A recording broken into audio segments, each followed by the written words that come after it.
पत्नी सुबह से ही जल्दी जल्दी पूरे घर का काम निपटा रही थी। आज उसके चेहरे पर एक अलग ही चमक थी।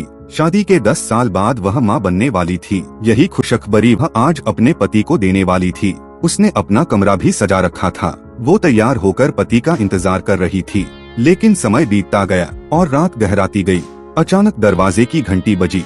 वो खुशी खुशी दौड़कर दरवाजा खोलती है, लेकिन जैसे ही दरवाजा खुलता है उसके चेहरे की मुस्कान गायब हो जाती है।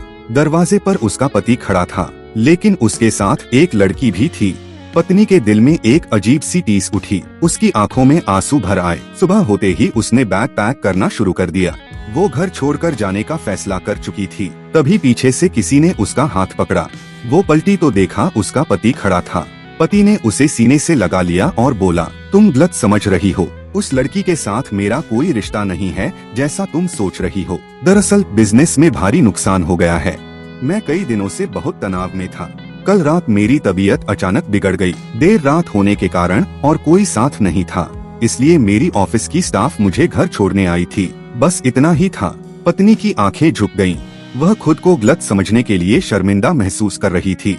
उसने मुस्कुराते हुए धीरे से कहा, मुझे भी तुम्हें कुछ बताना है। पत्नी ने उसका हाथ अपने पेट पर रखा और बोली, मैं माँ बनने वाली हूँ। पति की आंखें भर आईं। फिर उसने पत्नी को जोर से गले से लगा लिया। दोनों की आंखों में आंसू थे, एक गलतफहमी से उपजा दर्द और एक नए जीवन की उम्मीद से भरी खुशी।